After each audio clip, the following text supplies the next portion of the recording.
Hi, everybody. Today is day 1315, and let me see if I'm on here. Thank you so much for coming on and watching. I know this is going on, but there's not a dull moment. Here it is. I see it. I'm on.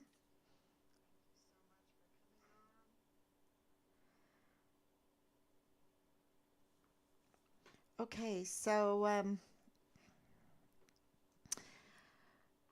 when all of this started, the chaos was extreme, and we were getting lots of information, and of course a lot of false information, and that includes Richard's car.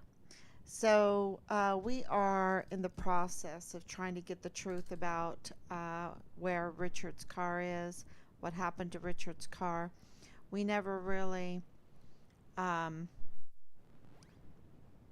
received the truth about that, and so it's leading to certain individuals and that are just questions need to be answered, and it seems like just a small part of this whole thing, um, to be concerned about his vehicle, but maybe it's part of the crime scene. Why didn't they want us to have his car? Because there are so many irregularities around his vehicle. It's very, very important. So we've made strides in that. And, there's so much crime in this case. And I really suggest, I'm pleading for people that have family connections, maybe professional connections. Maybe they were interfered with. Maybe they were strong armed into doing things that they knew wasn't right, participated in this case in a very wrong way, in a criminal way that wasn't right. And I just feel like they need to come clean, because this case is breaking open. Every day it breaks more and more open. And, you know, a lot of people, um, they're just, there's so many people involved. And, I just feel like because of the family connections and being,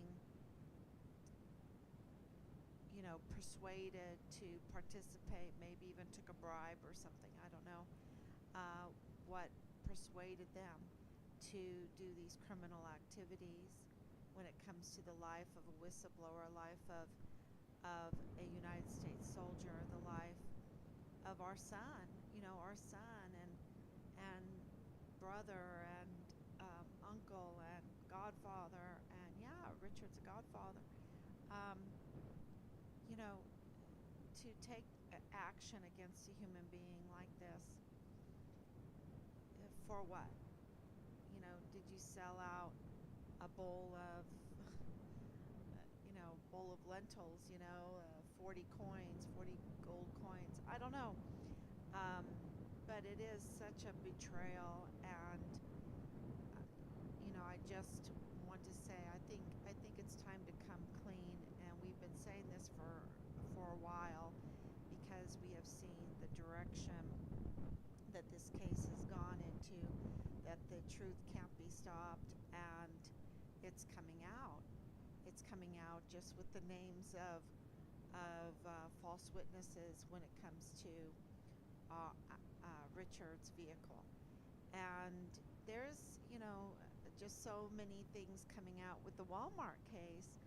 Um, just recently, they had the status hearing, and the status hearing really is something to behold. Went back and Team Farm Richard Halliday looked at that, and so many things came out of that status hearing. And one of the peculiar instances is that the judge had to tell everybody that the lawyers in this case are good, that they're very good. I'm like, really? Really? That means they're bad, y'all. Okay? That means they're bad.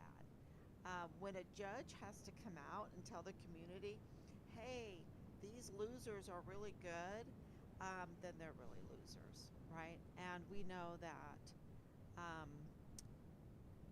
from all of the evidence that we have been uh, putting out there in the form of memes, in form of articles, hard evidence, um, also just sharing links of other people's articles about Bill Hicks, the district attorney there, that is really, I don't even think he's a district attorney. I think you need to call him Mr.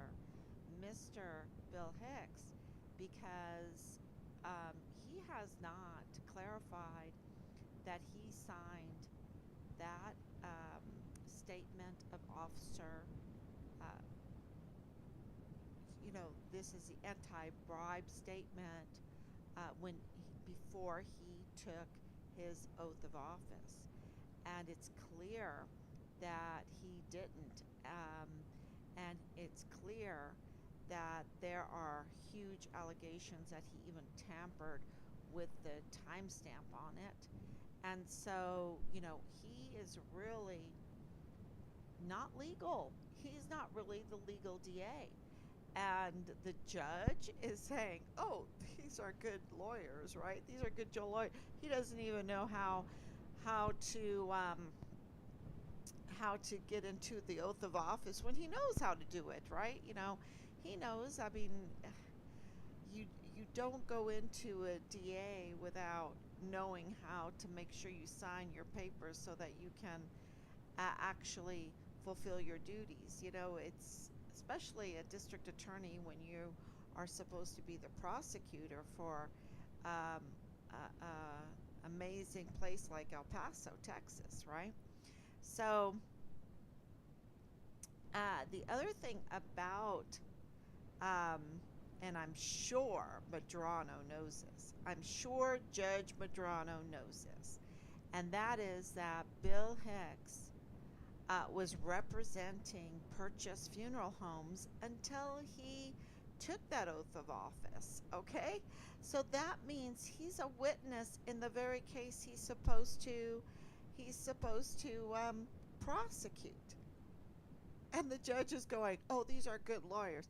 No, he's supposed to recuse himself. If he was a good lawyer, he would say, no, I cannot be a part of this case because my client is Purchase Funeral Homes, who, played a huge part in the aftermath with the remains of the victims of this case, So, and then, of course, um, uh, not to just pick on Bill Hicks. I mean, there's plenty to pick on there because, I don't understand why he got appointed when there's so many really great lawyers out there that are up to speed, and Bill Hicks is not one of them. His record is pretty bad. He's had bar complaints about him, uh, and it, and also, he didn't even pass his bar exam the first time around. Uh, which is, I'm not downing that. I'm just saying, in order to be the district attorney of El Paso, there's 3 counties. They should get the best of the best. There's plenty of lawyers out there. They should get the best of the best. Why him? Okay? And why him with a conflict of interest when you have a case that's as big as the August 3rd, 2019 Walmart mass shooting, August 3rd being Dallas Hart's birthday. Just want to let you know. I don't think there's any coincidences in any of this, because it's not a coincidence that this so many of the same people in the August 3rd, 2019 Walmart mass shooting. Those those people, they are the same as in our son's case. Okay, that's not a coincidence either. Okay, there's no other cases like that. Show me a case like that. There is no other case like that. That's why this is, you know, one case, one big case. And when the judge, um, when the judge uh, doesn't even make a date for a trial date, or even a guess, maybe a guess for a trial date. He doesn't even try, but he's out there saying, "Oh, these lawyers are good lawyers," and they're far from it. Far from it. Something is being hid. Something is, they don't want it to go forward. They want to hide it.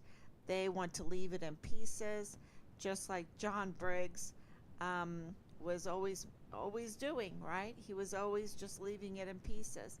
And so that's what it looks like with this status hearing. And not just to pick on those two and leave Joe Spencer out, Joe Spencer and Felix Valenzuela, the attorneys for Patrick Crusius. Um, where was Patrick Crusius at the status hearing? They're talking about him being sentenced to death, and he's not there. Uh, you know, why can't he come out? Is his autism so severe? He's having severe mental health condition. Not he's not ill. He has a severe mental health condition. And to me, every time they bring him out, every time we see what's going on with him, it's very, very clear. It's kind of like, this, it's kind of like Biden right now, right? Every time he's brought out into the public, you see his severe mental health condition. He's not ill. He has a severe mental health condition. And no way could he be doing what he's doing without handlers. And it's the same thing with Patrick Crusius. He cannot do what he's doing without handlers. I mean, just look at, to me, these past videos. I'm looking at them. I'm looking at what he's wearing. I'm looking at his demeanor. I'm looking at everything. And I'm like, he has some handlers. I can almost date the handlers. So that means that he could never have committed this kind of crime, and that he doesn't have the mental capacity to uh,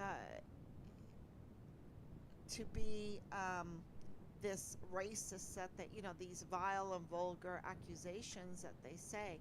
And this is not excuses for Patrick Crusius. Is he a bad guy? Was he there? Did he commit a crime? Yes. And is he going to serve 90 life sentences back to back at 8,000 years in the Alcatraz of the Rockies? Yes. He has already been sentenced. And, but right now, he's in the custody of the state. And he's right across the street, literally right across the street from that hearing, that status hearing. And they're talking about him being put to death. Where is he? Where is he? He should have been there. And he's young. And if he could pull off this Walmart mass shooting, then they needed to drag him out over to the status hearing. You see. No, they're letting him sleep. What are they doing? They don't want to disturb his lunchtime or something. What's going on? The word that we got is that they didn't even conduct a mental health screening on him. Why? Because they don't want to put it in paper that he is autistic and that he has a severe mental health condition, right? Um, and who's his daddy? And what's going on here? So it's very, there's so many questions. And so Joe Spencer is, just milking the system, hey, Governor Abbott, give us some more money, we need it for this case, this very big case. It's such a terrible case. He's a racist, this is a big case. More money. And really, what I believe that they're trying to do, what Team Find Richard Halliday believes that they're trying to do, is hide the true nature of the crime along with what happened to Richard, because Richard's case came first, and his whistleblowing that absolutely we received confirmation. We were looking through our notes again that there was an audit. Even Lieutenant General Sean Bernabe chimed in to that there was an audit on Fort Bliss before they got there. You have to understand that the audit was under Major General Clem Coward and Major General Patrick Ernest Matlock. And they were up to no good, and they were being audited. And that audit, we believe, was in part brought in because of Richard's whistleblowing complaints. And that would be, in 2019, 2020, the complaints. And, this Walmart mass shooting, a result of the diversion for the audits, what was going on. And we know that the tactical move storage units are part of this case, and they were loaded, and we're hearing that they were loaded with M4s. And that's exactly what Glendon Oakley Jr. was saying. There was a lot of M4s on that day, August 3rd, 2019. And then, of course, intelligence has told us through Team Find Richard Halliday that there were brown tip bullets. I never knew what brown tip bullets were. I never even knew they existed. I didn't even know the name. Call me existentialist. They would say, oh, brown tip bullets. I'm like, oh, they don't exist. Why don't they exist? Well, because I've never seen them. I've never, read about them. I didn't, there's no registration of them, so therefore they don't exist. Well, hey, existentialism doesn't work, right? Because they do. They do exist. Just because they're not registered, just because I haven't seen them, just because, Special Ops says they exist, and our intelligence team find Richard Halliday there in El Paso, and elsewhere have said at the crime scene on August 3rd, 2019, there were brown tip bullets. And the pictures of Patrick Crucius with the weapon is an AK-47 or like, right? Well, that's not really compatible with brown tip bullets, but brown tip bullets are compatible with M4s, the very weapon that Glendon Oakley Jr. said were absolutely there. And it would be really, really nice to ask him some more questions, but he was found dead in his barracks April 8th, 2020. Okay? That is shocking. That is just gives me shivers. because just a few months later, Richard also was forcibly removed, and we are in, we're told by the investigative research group that Richard um, died because of fighting back um, uh, when being forcibly removed, and that he was deceased before he even left Fort Bliss. We're hearing that too. So this is, we have several different witness statements, but this is what the investigative research group is telling us in Richard's case. And the responsibility for Richard's disappearance goes to Dallas Hart, because Dallas Hart was his platoon leader, and also Dallas Hart's mother, who has a long criminal history, even of fraud and lying to law enforcement community, lying to the police, was having an adulterous um, sexual relationship with, of course, Tavita Nusa, who's CID, who then, lost his badge and was removed from the military. So, this is, there's more, and there's so much more. And this is a border problem because we have multiple witnesses that say that Richard was then buried in multiple locations, okay? Multiple locations, one of them being in Juarez, Mexico. And, so that's also very disturbing. So this is a binational crime scene. This is definitely an Interpol investigation, and yet Richard's Interpol has been now withdrawn. Why has it been withdrawn? Do they know something?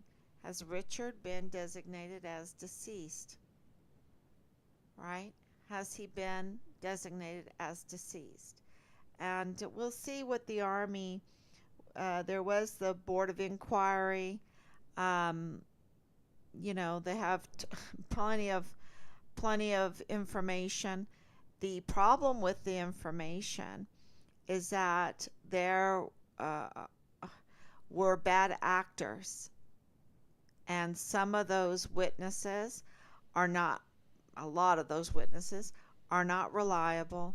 They're bad actors, and they have conflicts of interest, like Nadal Baim with Jesus Eddie Nieto Jr., with Cynthia Hernandez Nieto in intelligence office, with Bugado, right, with Lieutenant Colonel Bradford Bugado, with other people, and of course Angela Kachurga. We'll be putting out all the people involved in this. It's so profitable to do these border crimes, and one of the problems is that we have moral hazard. Okay, moral hazard. What is moral hazard? When you can make so much money on crime, and you choose that because the honest way of making a living is taxed so heavily, is regulated so heavily, is made, as far as property prices and rent and all of that, made almost impossible to start a small business, your loss of rights, what they did with the COVID mandates to small businesses. So you're trying to make an honest living, and uh, you know, they put these stupid, very destructive, though, mandates, COVID mandates on something that is totally unnecessary. Absolutely unnecessary. And I've said it for a long, long time. They were crimes against humanity, and people that had family businesses um, for years and years, generations. Uh, you know, Thank you God if you preserve some of them, but so many lost their small businesses. It was just such a terrible thing, and it's still ongoing.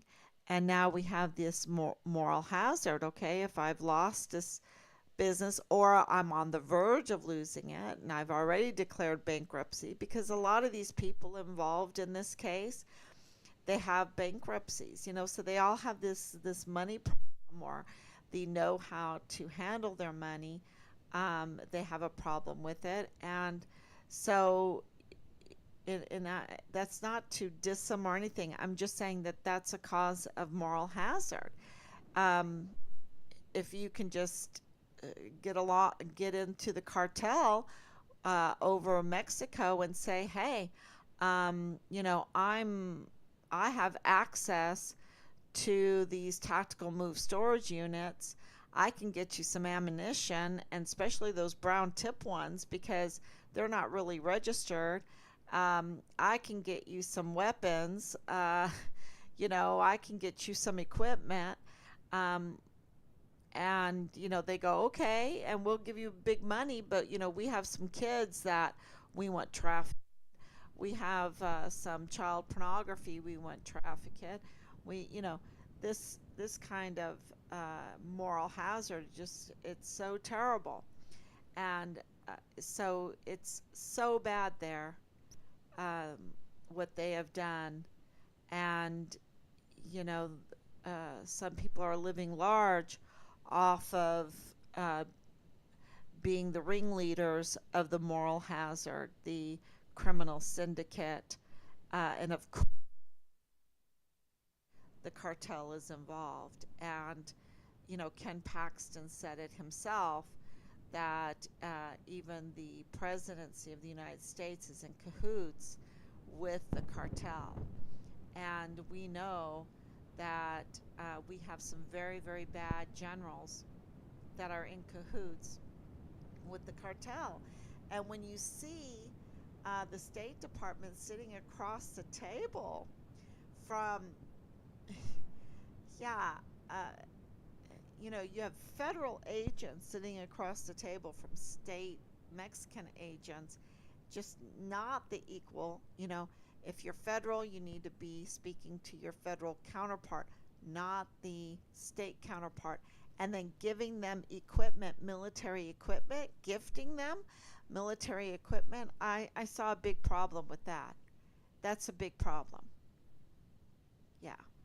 Like, we don't have anyone in the United States that needs this equipment, especially with all of our border problems. So, yeah, it's that's a big deal. That's a big deal. And there's so much more going on um, behind the scenes that we're just having to read through all of the documents that we're getting, and we're finding a lot. So, like these names, and names that are associated with Brad Bugado. Very, very interesting names associated with him. He's not just anybody either. He's not just some guy. Bradford Bugado, the lieutenant colonel, is not just some guy either in the G3 of the 32nd ADCOM. And it's him being in the G3 of the 32nd ADCOM. That's not what makes him not some guy. It's other things. It's who he knows. And and maybe how he got into that position to be G3 of the 32nd ADCOM, right? So, So now his father-in-law is not just some guy, right? He's FBI. He's the father-in-law of Richard's command, right? The G3 32nd AdCom is Richard's command. So, and neither is Bradford Bugado. He is also connected. And so, uh, the truth is coming out every day.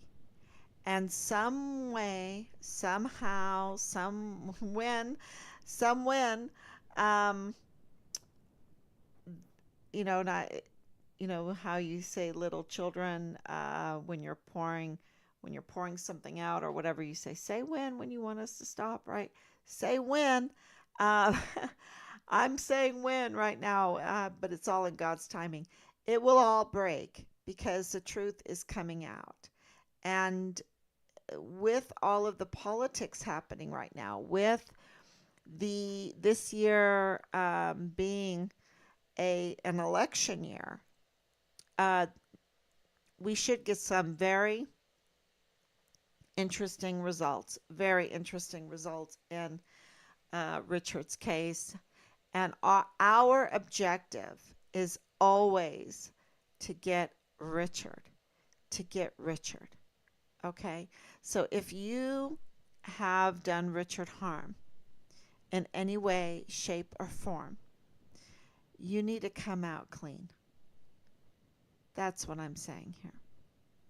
And, because we're going to find what happened to his car. And so we've been very, very transparent. As soon as we know who's who, we put it out there. We don't put out something, it's the answer. Okay?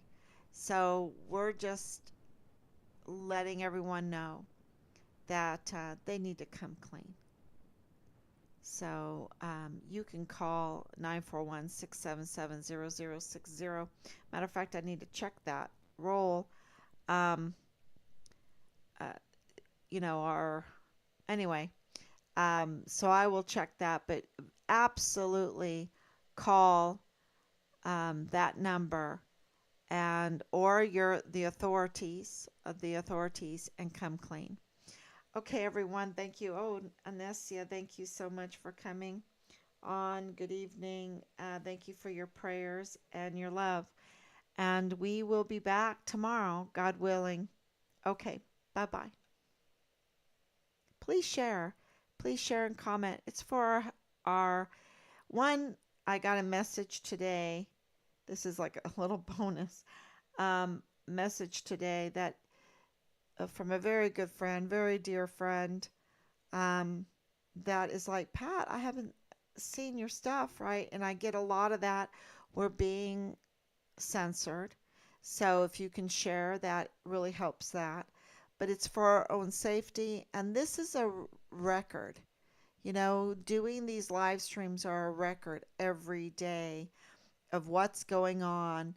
And it has an indication of what's going on behind the scenes, so that, we can use that later in the books, in the court hearings and everything like that. So because you have to put all of those, when I mention books, you have to be so ready before you go into court. Okay? Everything goes 1,000 miles an hour times 10 once you get into the court. So you better have all your ducks in the row, and you have to write it all down, record it, have it all laying out for you so that you can win the case. And absolutely, we want to get Richard's remains, and so we need to win the case and drive them to do the right thing to give us our son's body. So, yeah, thank you so much. God bless you. Please share, please like, and I will be back tomorrow, God willing.